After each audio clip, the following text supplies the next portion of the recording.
Welcome to the Shepherd's Pie, a slice of hope to raise faithful kids, where we focus on topics that impact young people today. I'm Antony Barone Kolenk. I'm a father of 5 who served in the Air Force for 21 years. I'm now a law professor and a columnist for Practical Homeschooling magazine. I'm also the author of The Harwood Mysteries, an inspirational medieval fiction series for kids aged 10 and up.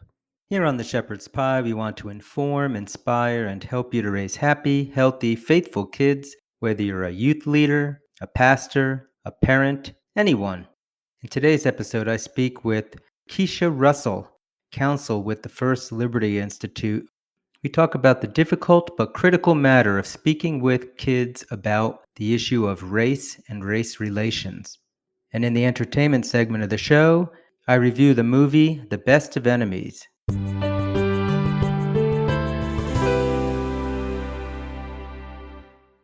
The issue of race has been an ongoing and difficult topic to address in our books, but especially in the news media. Sometimes it seems like we're going backwards on the issue of race relations in this country. And this is not a topic we can avoid with our kids because it's all around us, and messages are coming at them at school and on their television screens. But what is a healthy way to think about race and to talk to kids on the topic? My guest today, Keisha Russell, is a first-generation American and the daughter of Jamaican immigrants, and who has a lot to share about how we can talk to our kids about race and how race should interact in our overall identities.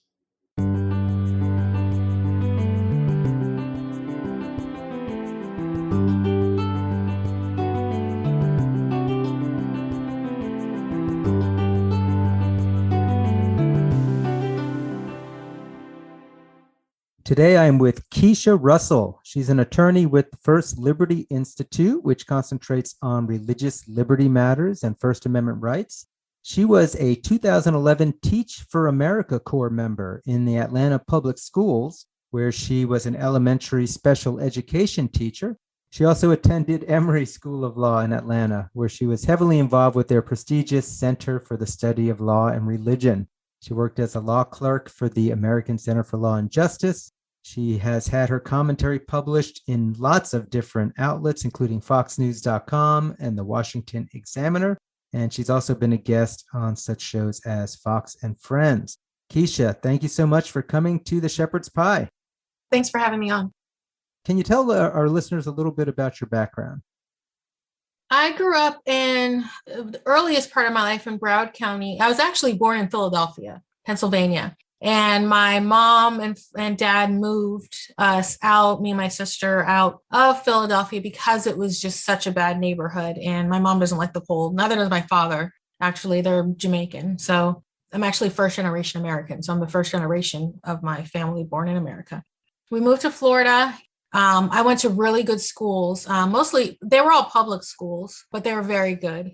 I got an amazing education in those public schools. And then for high school, I went to a magnet school. Well, I went to undergrad at the University of Central Florida. And as I, became a Christian, God really took my career in a different direction. I worked at a couple of colleges and universities in Atlanta. From there, pursued a master's degree at the University of Southern California. I did that online, got a master's in teaching, and then I started teaching in Atlanta Public Schools, simultaneously becoming a core member with Teach for America. But right around the midpoint of my second year, I started to feel really called to go to law school. I do have a very fierce, fiery, intense passion for justice. And so actually got into a school, a lower ranked school in Atlanta. And then I ended up being third in my class there and transferred to Emory. That's when sort of the trajectory of my life changed. I obviously became involved in the Center for the Study of Law and Religion. And from pretty much the moment I went to Emory, I was kind of adopted into that center by a really brilliant professor, rabbi, and lawyer, Dr. Mark Goldfeder, who was a lawyer with ACLJ and adjunct professor at Emory. And he kind of trained me in religious liberty litigation. And that's kind of how things started. Great. And so when you were a public school teacher, And was that in sort of like the inner city Atlanta public schools or some of the Oh, yes. suburbs? The worst area of Atlanta, highest crime rate, highest rate of poverty. Overall, I did enjoy teaching. It was extremely challenging because of the placement. And it wasn't just special education. I taught students with behavioral disorders. And those students often had other disorders, intellectual disabilities and other things. But the primary reason for their disability was behavioral related. And so I taught fourth and fifth grade, all subjects in one room. So comparatively speaking, going into Atlanta public schools, compared to what I had experienced in my own upbringing, my students particularly the special education students, it was baffling to me that many of them had gone this far, fourth and fifth grade, and many of them could not read. And certainly none of them could read well at that point. By the time I was in fourth or fifth grade, I was reading like novels. And I think I read a Stephen King novel when I was in sixth grade. I really shouldn't have been reading. It was way over my head. It was Firestarter. I should not have been reading that book, but I could read it. I did the exact same thing. Not only did I read Firestarter, and then I read Jaws, and ever since then I've been terrified of the ocean. But Yeah, right. probably a sixth grader shouldn't be reading Jaws either. Yeah, but my students were not at that place. And so I think that was the thing that was most alarming to me was their inability to read, because that's all I had done up until like middle school. And then you discover boys, right? And then I was less intrigued with books at that point. I was still pretty much a bookworm, but for most of my life, that's what kept me occupied. Even though, I taught all of my students were Black, but I felt like we had so little in common other than our skin color. We had very different upbringings, very different views of the world. And certainly the educational background was different. So it was definitely a jarring experience, but I welcomed the challenge, and I felt really compelled to do what I could. If I would tell them, if you learn how to read, you can teach yourself anything and you won't need anybody. And so I made it my mission to teach them how to read. And I did. So, I mean, and that I think is a great segue into sort of the topic that I wanted us to spend a little bit of time on, which is this idea of, how do we talk about race and race related issues to youth today? And so you do hear a lot about, I mean, especially in Atlanta, so you're in the South, segregated schools for most of the history. Still, and talk about that. Purposely segregated, but certainly still segregated. Yeah, you said every student in your class was Black. So I guess maybe my first question would be like, how are we supposed to think about how our education system relates to race? I mean, you hear a lot about the history and how that history lingers on and still impacts us today. I mean, what are your thoughts having worked in that arena, and especially having come from a different arena yourself growing up? To me, the education system is as impacted by our racially charged history as the criminal justice system, for a lot of reasons. Because a lot of people think systemic racism is not really a thing, which I don't completely agree with. I think there are a lot of systems that were put in place on purpose in our past that are still operating as sort of automatic cultural system. Maybe there's not somebody actually designing these things or imposing these systems purposely, but they are still there because they're just part of the fabric of our culture as a result of the past and the history. And so I think our education system in many ways reflects that. I think we should teach our history factually and tell students what happened. But I do think that, for example, in like critical race theory, I think the mistake that is made is sort of in this modernized version of critical race theory, this sort of overemphasis on race, which for me is counterproductive. If we educate our students in a way that leaves them feeling in any way inferior or superior because of the way they look, that's counterproductive to the goal of education. And a student should leave a classroom feeling like they can do whatever they put their mind to, which was how I was raised. Consequently, my parents never talked about me being Black. Never. I can never remember my dad or my mom ever mentioning us being Black. I don't remember ever hearing it. Not once, really. Some of our more adult conversations later. Now, my parents, they weren't Christians or anything. So they had their own sort of views of the world that in some ways I may or may not agree with now because I am a Christian. But the one thing they did teach me that was very, very beneficial was sort of this idea of being self-motivated. If I said I wanted to do something, the next question was, well, how are you going to figure out how to do it? There was never sort of this, well, it might be harder for you because we never had those conversations ever. Can I ask you a follow up on that? So, but you told me your parents came from Jamaica to this country. They were in Philadelphia as first generation Jamaican immigrants. Mm-hmm. They surely must have had some difficult time. Do you have a sense as to why, they didn't perceive this as something that they wanted to talk about with you, or was it not part of their experience? I think that, and this is just my hypothesis. I spent many summers in Jamaica, and, everyone's cognizant of the fact that they're Black. But remember, in Jamaica, everyone empowers Black. Everyone who's perceived as beautiful is Black. There's no sort of idea that you're superior to people who are white. I mean, that's not really super ingrained in the culture there. And then when they came as Jamaican immigrants, there was, in some ways, I think they expressed that there was some battle sometimes between them and Black Americans because they were immigrants, right? And yeah, I'm sure they had some racial conflicts with people who were white, but my parents, I don't think ever really saw their success or failure as being tied to their race ever. That's just not how they were brought up. And it wasn't the way I was brought up. For them, it was just completely irrelevant. I think even though like your race may bring some barriers in your interactions with people, or you may experience some level of discrimination because of it. And I think in their eyes and in my eyes, you're going to experience some level of opposition for all kinds of reasons that may or may not be linked to your race. You may experience that because of the way you look, whether you're attractive or not, or gender, or Whether you're really short like me. Oh, right. Like there's a song, short people have no reason to live, right? So I'm only 5'2", and I certainly think, right? Yeah. So like, I feel like for men, it's like a huge, that's a bigger deal than if you're a woman, right? So, I mean, there's all sorts of reasons. I'm not at all downplaying the issues that Black people face in America. I just think that in many ways, if we teach children to rely on themselves and acknowledge that they may experience certain opposition because of their race or because of whatever, that ultimately they're the ones who will control what happens to their lives. And so they're never going around thinking that they can't get anywhere unless white people allow them to do so. I just think that is very counterproductive and not at all helpful. And I don't think it does anyone any good to think that. You mentioned critical race theory. What is critical race theory for those people who might not be familiar with it? Well, so when I say critical race theory, because recognizing that critical race theory has been around for a long time, and sort of the past iterations of it, it was just the idea that our racial history and makeup, has sort of these implications for us culturally. I think sort of the more modernized version of critical race theory is the idea that in some ways your race will be outcome determinative for you, and that you should feel a certain way about that.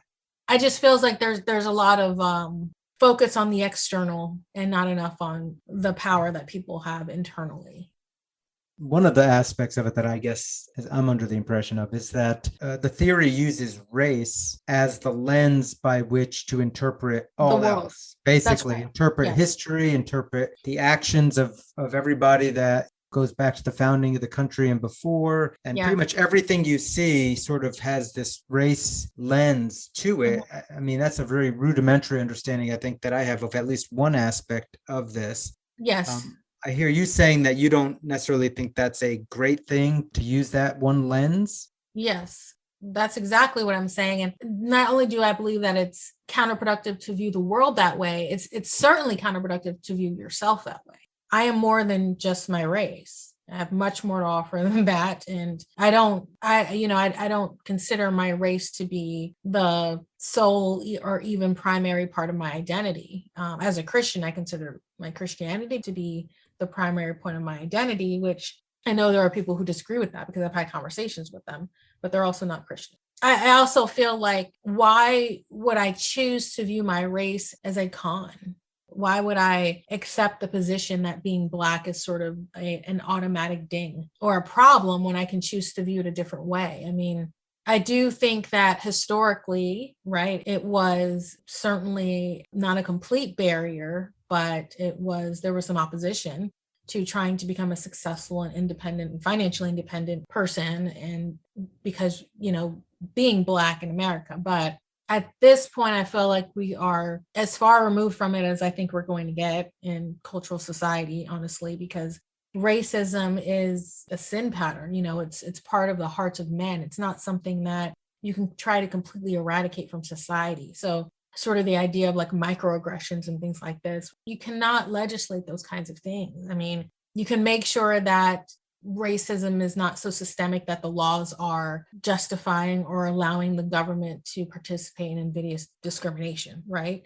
But certainly you cannot legislate people being good people. And so I just think there has to be a balance there. And I think critical race theory does not have a proper balance. What's interesting, though, is as you're going through your history, your parents coming from Jamaica, moving here as already adults. And I wonder when you hear people talk about reparations for slavery and talking about the lingering effects, the generational effects of Jim Crow and slavery and all this. In some ways, I guess you were spared that because your parents did not grow up in America during that time. So I'm wondering if that's one of the responses that the critical race theory person might come back with, is to say, well, the experience of Black Americans leads to a different outcome because of the fact that their ancestors were slaves here in America. Well, there was slavery in Jamaica too. One way to really drive home what I'm trying to say is that it's really all about how you think about yourself, your circumstances, and your race. All that history is factual, right? That's just what happened. And there's no getting around that. And we shouldn't water that down. But do I believe that history keeps Black people in the particular financial position? No, I don't. And here's why. Because many Black immigrants who are the same race come with nothing, like my parents, and they're able to lift their entire family out of poverty within a generation. And they're the same color. And some may say they might even have more barriers because some of them have a language difference. You've got that barrier as well. And so there are a lot of things that could potentially become roadblocks for you if you're trying to be successful in America. And what I'm really trying to say is I think it's more of a mental conditioning that is happening. And I think critical race theory is contributing to that conditioning, to people thinking that there is a barrier to how far they can go in society and how much money they can make and what they can do with their lives because of their race. That is categorically untrue. It is a lie. And I don't think it benefits us to believe that to be true, despite the fact that obviously we're going to know people and hear about people who face a lot of opposition because of their race.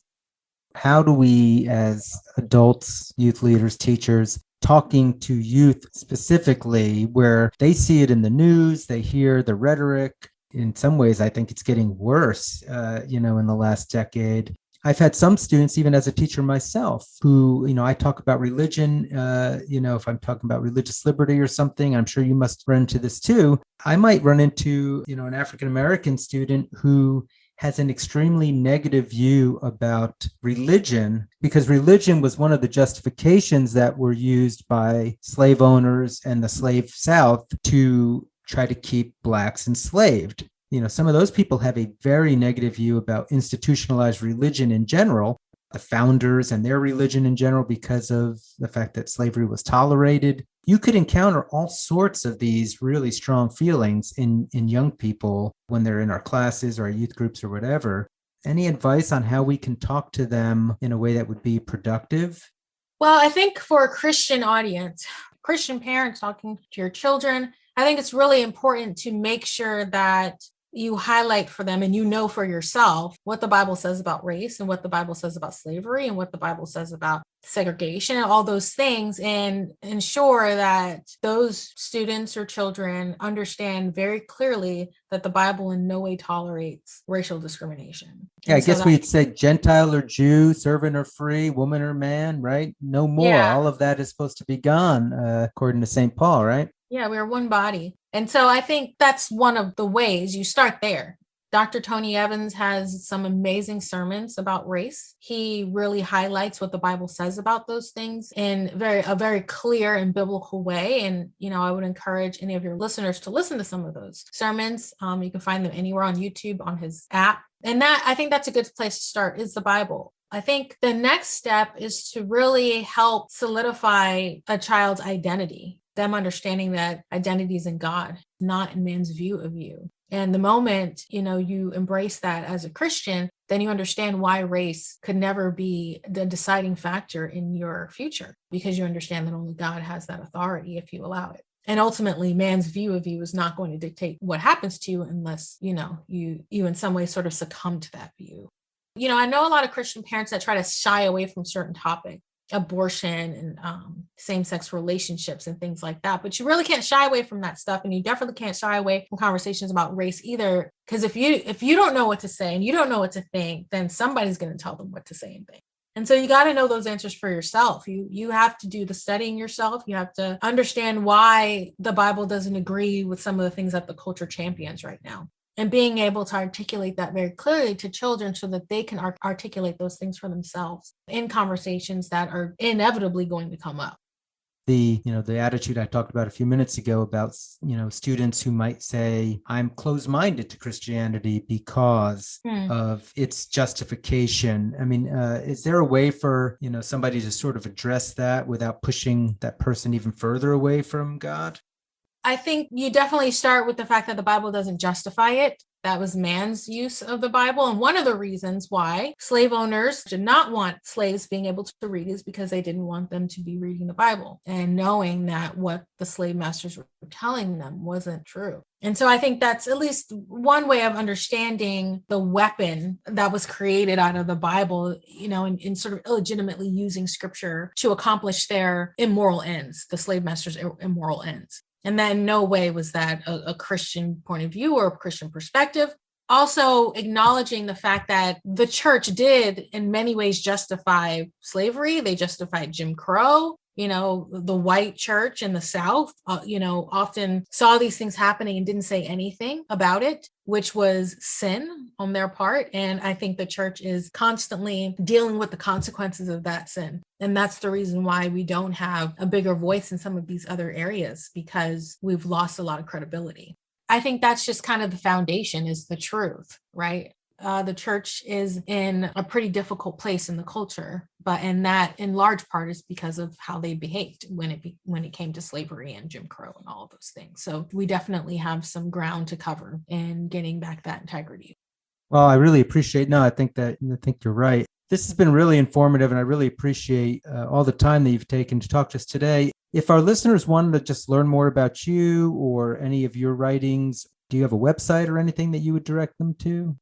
Yeah, I actually have a website, Keisha, Tony with an I, Russell.com. I'll be building that up a lot more. I'm actually working on a book that will be published with Harvest House in 23. What's the topic of that book? The topic and the current title, which may change, is When Christianity and Culture Collide.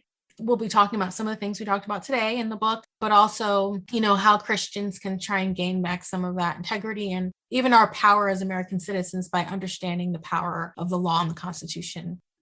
Wonderful. Well, great. Thank you so much again, Keisha, for taking time today. It has been wonderful having you on the show. Thank you so much for having me, Tony.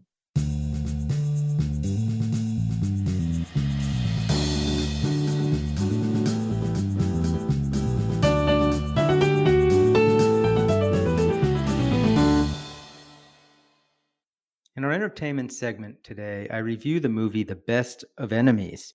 It came out in 2019 and tells the true story of both a rivalry and a friendship between African-American civil rights activist Ann Atwater and a local leader of the Ku Klux Klan, C.P. Ellis, played by Sam Rockwell.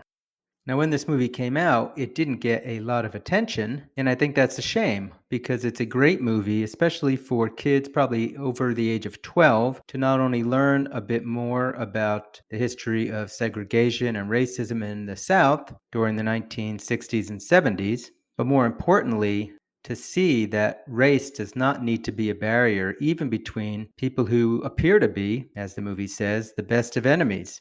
Now, I think the movie is very well done. It is rated PG-13 because of violence, racial epithets, including a liberal use of the N-word, so it's definitely for older kids. But what I love about this movie is it shows how even people who have lifelong prejudices can have that hatred broken down, just getting to know each other and be open to each other as people all made in the image and likeness of God.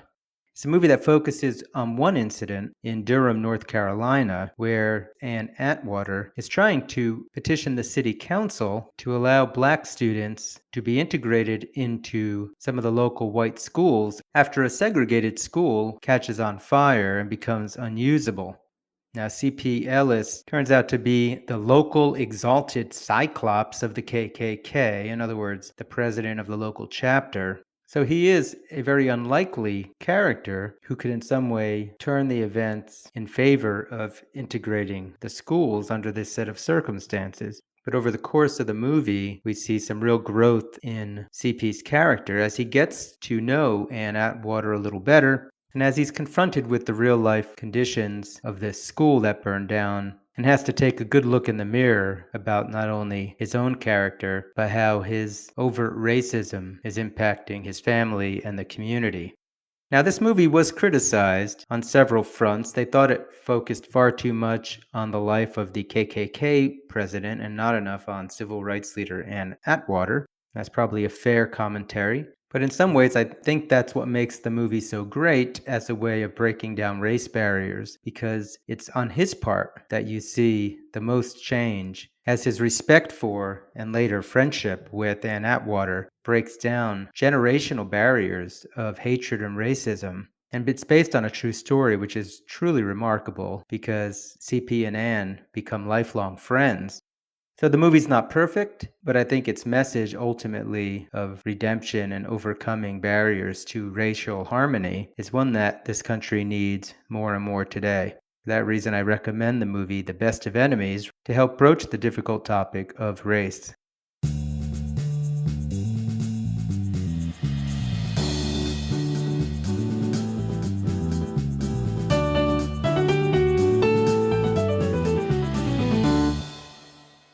That's all the time we have for the show today.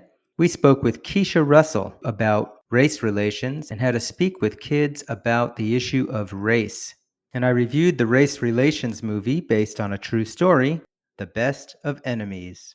Again, this is Anthony Barone Kolank, and this has been The Shepherd's Pie. If any of you listening today have a question for me or a topic you'd like to have us cover on the show, please drop me a line on my website at antonykolenk.com. That's ANTONYKOLENC.com. Also, if you visit my website, you can learn more about my historical fiction series for kids, The Harwood Mysteries. I'll end as always with my wife's favorite scripture quote from Romans 8:28. We know that all things work for good for those who love God, who are called according to his purpose. May the Lord bless and keep you this week.